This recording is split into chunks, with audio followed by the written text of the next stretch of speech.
All right, the mayor and the governor had a news conference, and in the news conference, it basically confirmed what I said earlier this morning regarding the suspects that they quote-unquote had in custody.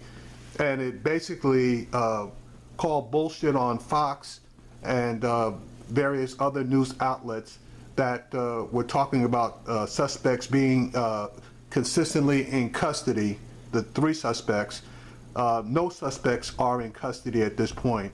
And as the person who did the shooting said, he was in it by himself, and he wasn't part of the Black Lives Matter movement or the Black Power movement or any other movement. He was doing this for himself.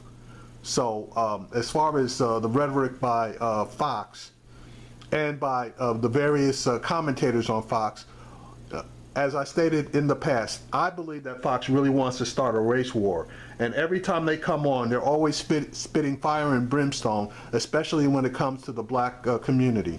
And that goes double for Lieutenant Governor Dan Patrick, who was quoting bullshit. And in this particular clip that I'm going to piece together, Governor Abbott is going to feign ignorance as far as the comments that his lieutenant governor made this morning. Dallas City Hall, thank you so much, Governor Abbott, for coming. Governor Abbott called me last night. He was out of the state at the time, told me he wanted to come and deliver his goods in person, and they have offered some much needed help in this effort. At the same time, I offered him a flag of the state of, the city of Dallas, and he'll take that back in Austin and is going to fly that in honor of this. Before we do that, though, I wanted to deliver a little bit of news that I think is relevant and everybody wants to hear. As many of you know, the police released the confirmation that the deceased suspect was identified as Micah Johnson, black male, 25 years old. We have been working this case throughout the night and throughout the day, and we believe, given the facts that we have today, that Mr. Johnson, now deceased, was the lone shooter in this incident. So much for the Fox bullshit that it had to be at least 2 or 3 shooters because they were triangulating on the police officers. And by piecing together what was happening at the time, after we talked to and interviewed all the officers, there was confusion with everybody running around, but this was a mobile shooter that had written manifestos on how to shoot and move, and he did that. He did his damage, but we did our damage to him as well. And we believe now that the city is safe, and the suspect is dead, and we can move on to healing. Part of that healing is to get the support of our great state. I've had mayors from all over the state call me, and Lieutenant Governor was here today, the Attorney General, and now the Governor of the state of Texas. Thank you, Governor Abbott, for being here. Absolutely. Well, Mayor, thank you. I want to thank you for the leadership that you always show, but also especially the leadership that you provided over the past 24 hours. You've been a voice of calm, of reason, of the type of leadership that Dallas and Texas needs at this time. Unfortunately, your lieutenant governor was not the voice of calm and reason. Therefore, by definition, he is not the leadership that we in Texas need at this time.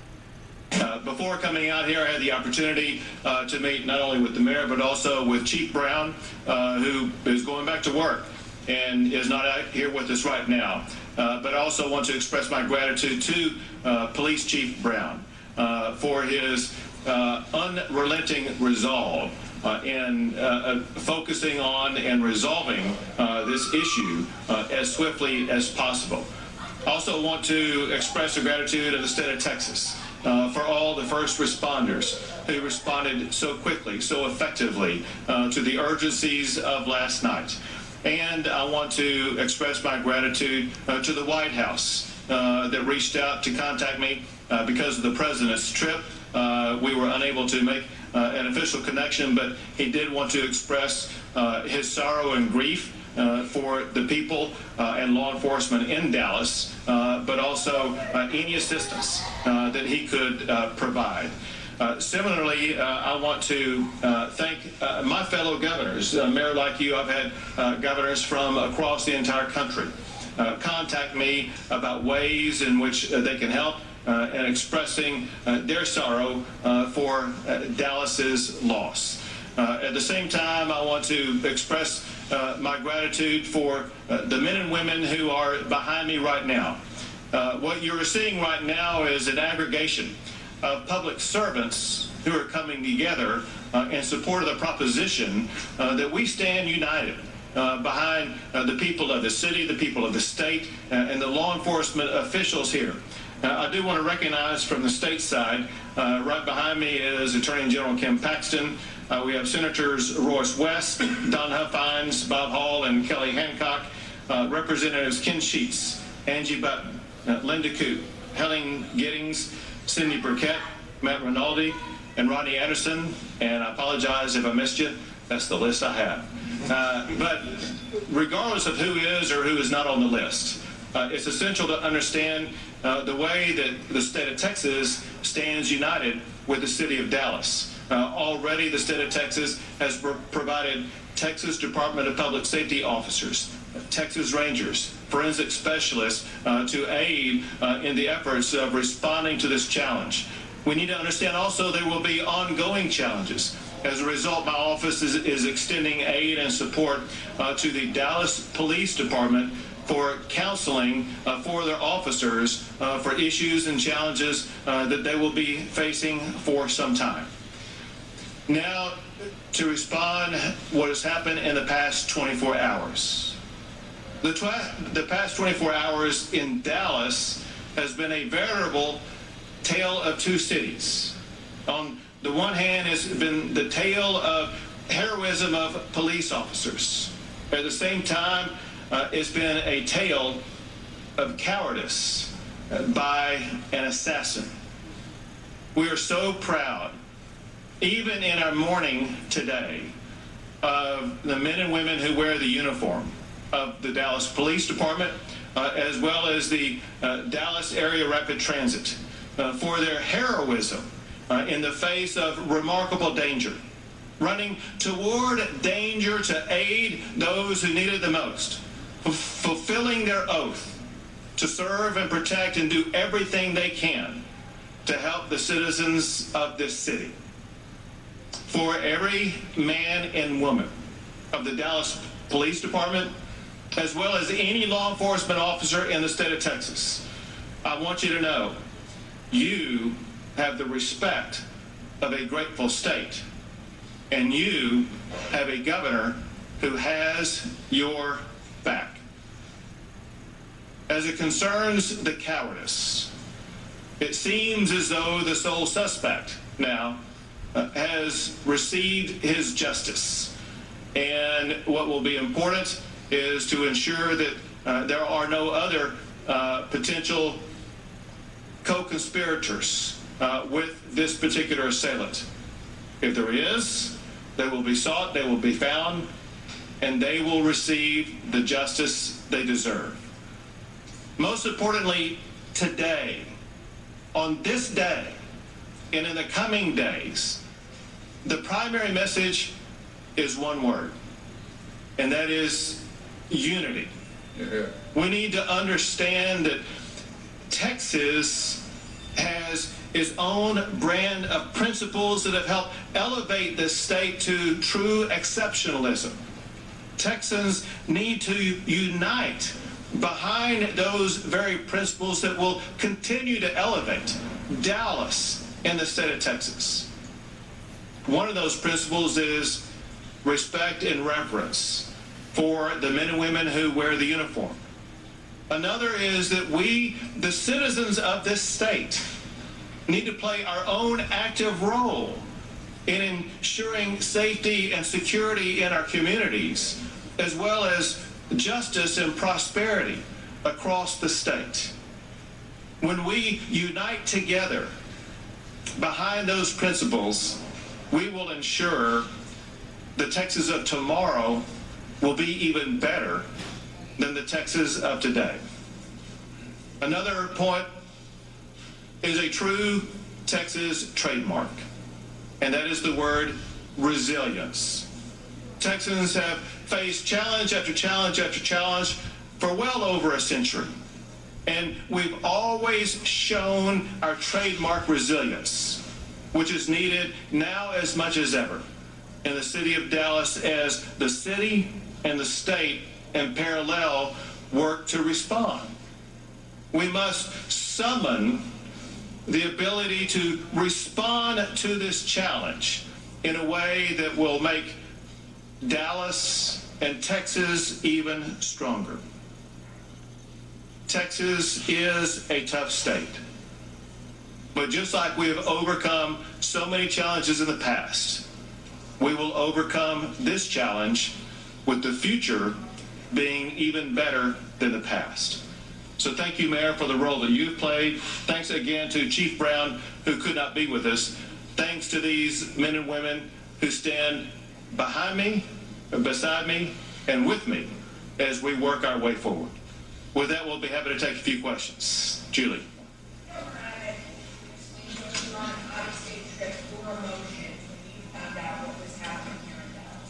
Shock, disbelief, and then urgency to return to Texas to do everything I could. What I did is, as soon as I heard about it, I was on the phone constantly speaking to the mayor, speaking to my staff, assuring that first and foremost, the state of Texas was going to get on the ground in Dallas, Texas, any and all resources that could assist them without interfering with what local law enforcement was doing. I'm proud that Texas Rangers, Texas Department of Public Safety officers, and others are assisting in this process. But after the immediate shock, you immediately go into the process of calculating what can we do to help. How can we help resolve this?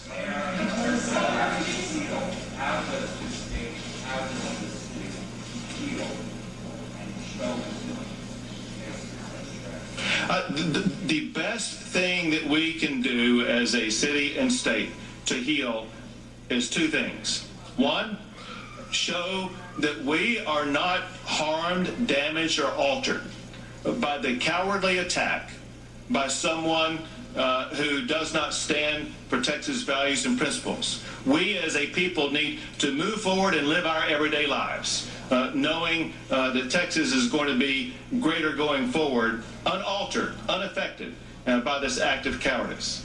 Second is, like what we are showing right this moment, we need to replicate this on an ongoing basis, showing that we as a state of every people, of every color, of every background, that we unite behind the core principles that make the state of Texas a truly exceptional state.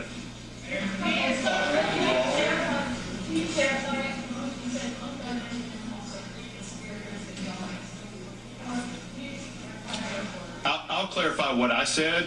I'll let the mayor clarify with his more detailed information. He provided detailed information for you that he can elaborate on. I have no information about any co-conspirators. I just, as a former law enforcement official and prosecutor, I want to make sure that we button down every corner before we rule out any possible co-conspirators. And if you recall what the mayor said, which he will echo here, I think, in a second, remember this. We know what the mayor said about the gunman. What we don't know is who, if anybody, may have known what the gunman knew, what he was going to do, may have assisted him in any of his efforts. And so it's good news that the gunman has been identified. But I think good law enforcement means that we continue down every rabbit trail until they are exhausted, ensuring that we eliminate any other possible suspects or co-conspirators who may have aided this gunman in any way. Well said, and anything I would say would be redundant. That's exactly.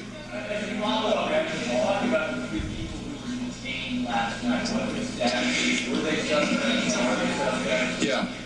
So what was happening real time is there were about 20 individuals in ammo gear, in protective equipment, and rifles slung over their shoulder. When the shooting started at different angles, they started running. We started catching. And that's when we proceeded to start to interview them. As we've started to unravel this fishing knot, we realized that the shooting came from one building at different levels by this suspect. So it's funny then, if that was in fact true, why were they consistently reporting that they had 3 suspects in custody that were being uncooperative when they knew damn well that all of the suspects that they had in custody weren't part of the shooting? And they knew that fairly quickly.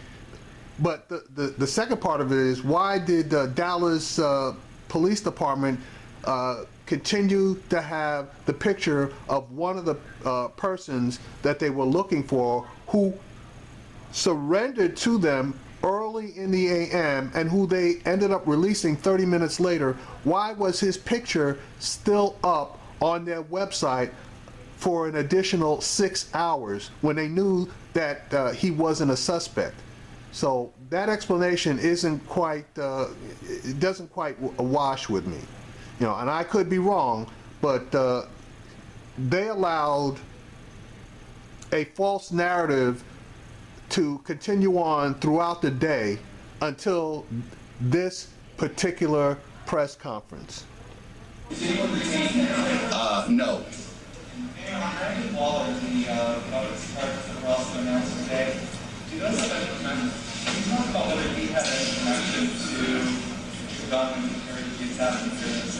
No. All right, it's kind of hard to hear the questions during the press conference, so I'm going to jump to the interview that Brian Williams did with Governor Abbott. Abbott, thank you very much for being with us. Can you shed any light? The press event mentioned the writings and manifestos of this man you've now identified as the sole solo gunman of last night's violence. Yes, I met with the mayor right before we had this press conference, where both he and the police chief of Dallas revealed this information, and they believe conclusively there was only a lone gunman who was doing the shooting, and it was this man with a manifesto. We're going to be learning more and revealing more here in the coming days as we are able to release this information, but also compile more information. But it looks like it was an individual with a very troubled situation in his life who... Is that code for being mentally unstable? Wanted to go on to the attack. And so I think that this is not a situation where someone was sowing seeds of racial divide so much as it was someone who had just gone nuts and had a manifesto to kill cops. But we will see more as we dig into the manifesto and are able to get more information released. Is going nuts another way of saying that he had mental issues? What do you do, Governor, about the fact that we've got these 2 populations of people in our country and in your state, because it's a subset of our country, Black Americans and police officers who both feel targeted concurrently? Well, first, Brian, I think we need to realize, you said we got these 2 subsets. That look, the reality in Texas, just like in most other states, it's not just black and police officers. We have Hispanics and Asians and people from across the entire world who live here in great population. Yeah, but the question was, you have blacks and police officers who feel like they're targeted, not that people that they're targeted. The question was, you have blacks and police officers that feel like they're being targeted. But obviously, you're not going to answer that question. And what we have shown in Texas is we have our own unique Texas brand where people gather around certain core principles and values that really have elevated the state of Texas economically, success-wise, the home of the second most Fortune 500 companies in the country. And there's a reason for that, and that's because of the entrepreneurship that Texas offers regardless of what your race is. That said, I think it is important for Texas to play a leadership role in the unification in the United States. And I think that we will come out of this situation stronger and better once we all unite behind our core values and principles, which have great similarity regardless of what your particular background is. Obviously, the fact that Texas doesn't have a state income tax has nothing to do with the fact that a lot of companies like to settle here, as do a lot of people, because they save that hit on state income taxes that most other states charge. Because you're the chief executive of the state, I have to ask you about these quotes from your lieutenant governor on Fox News, Dan Patrick, who said, quote, "All those protesters last night, they ran the other way expecting the men and women in blue to turn around and protect them. What hypocrites. Too many in the general public who aren't criminals but have a big mouth are creating situations like we saw last night. I do blame people on social media with their hatred toward police." Those quotes can't be terribly helpful. Well, what I think is important from anybody's comment, and really just from the reality on the ground yesterday and last night, is there was heroism on display. It's the heroism of the men and women who wore the uniform, who dedicated their lives and took an oath to help and save others. And that's precisely what they did. And one thing I wanted to do here today was to make clear the point of the position of the state of Texas from the very top, that we honor and respect those men and women. And to further show that, the governor's mansion tonight is going to be lit up in blue to honor the men and women who wear the blue, the uniform, to show the unity the state of Texas and people of all backgrounds have to support our law enforcement officers. Nice move, but the focus of the question was the comments made by your lieutenant governor criticizing the protesters and people on social media that were making derogatory comments about bad police officers, and you jumped all the way to your support of all the police officers. Nice dodge. Because you were traveling, you perhaps haven't caught up with all the coverage. There was a young man who, in an open carry state, wore his AR-15 to the rally last night, was wrongly identified as a suspect. It has all been cleared up now after some harrowing hours for him. But he, in fact, offered his AR-15 to a police officer, later says he helped with traffic control. Hardly hypocritical. He can't be part of that quote the lieutenant governor is referring to. Well, as you mentioned, because of travel, I missed that. But what I can say is that the men and women wearing the uniform in Dallas, Texas last night displayed both the brand of heroism as well as the organization to be able to deal with what could be characterized as a chaotic situation, and they brought it under control rather swiftly. Again, he jumps to his support of all the police officers and won't comment about the citizen that was wrongfully accused of being a suspect in the shooting, and at least giving the guy praise for the deeds that you were just informed that this gentleman did, i.e. helping the police and helping in traffic control.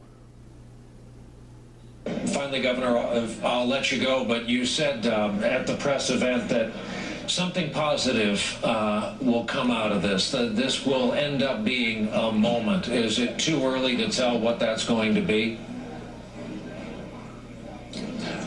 Maybe so. Look, here's the reality that you can't see on your screen probably, and that is I'm a guy in a wheelchair. I've had a back-breaking accident, literally. They left me in a wheelchair, and I learned from that that we have life-changing challenges. But from those life-changing challenges, we need to find the good that we can bring from them. And just as I was able to rise up and be governor of this state, the people of Dallas can rise up and have a very successful future despite this tragedy. Once we galvanize behind core principles, the core principles that have elevated this great state to its lofty status.